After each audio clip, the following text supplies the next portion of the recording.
검찰의 무도한 불법 행위 반드시 책임을 묻겠습니다.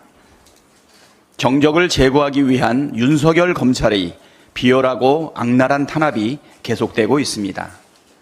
지난 주말에는 열흘째 단식 중인 제1야당 대표를 기어이 포토라인에 세우고 영양가 없는 질문들로 시간만 질질 끌며 침대 축구하듯 조사하더니 어제는 단식 13일째로 건강이 악화된 상태임에도 다시 불러내어 조사를 이어갔습니다.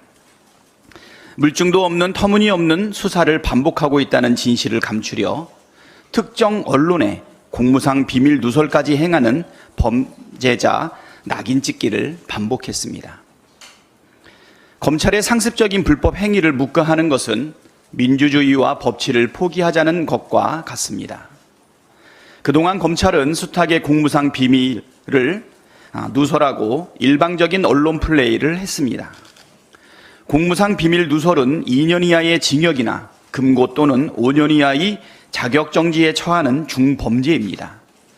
그 어느 집단보다 법을 철저하게 준수해야 할 검찰이 오히려 불법을 일삼고 있으니 검찰이야말로 국기문란의 진원지라는 생각이 듭니다. 제 아무리 검찰이라 해도 하늘의 그물을 빠져나갈 수는 없습니다. 불법을 저지른 검찰 관계자들에게 반드시 책임을 묻겠습니다. 우려가 현실이 되고 있습니다. 일본이 후쿠시마 핵 오염수 해양 투기 이후 수출길이 막히자 일본산 수산물의 한국 수출 확대를 추진하고 있다는 보도가 나왔습니다. 윤석열 정부의 헛발질에 이러다 일본산 수산물 수입도 전면 허용하는 것 아니냐는 국민의 우려가 커지고 있습니다. 국내에 들어오는 일본산 수산물은 가리비와 돔, 냉장 명태, 방어, 멍게 등으로 한 해 평균 3만 톤이 넘습니다. 작년에만 3만 8,294톤이 수입됐고 올해 상반기에만 1만 610톤이 수입됐습니다. 문제는 지난 5월과 6월 정부 전수조사에서 적발된 위반업체만 158개소에 달할 정도로 수산물의 원산지를 속여 파는 사례가 지속되고 있다는 점입니다. 일본산 수산물 수입이 늘어날 경우 이 같은 일은 더욱 많아질 것으로 우려됩니다.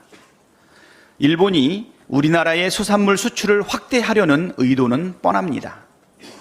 윤석열 정부가 친일 행보를 계속해서 보이고 있고 알아서 국민 세금 들여 홍보 영상까지 제작, 배포하고 있으니 이보다 더 좋은 판매처가 어디에 있겠습니까?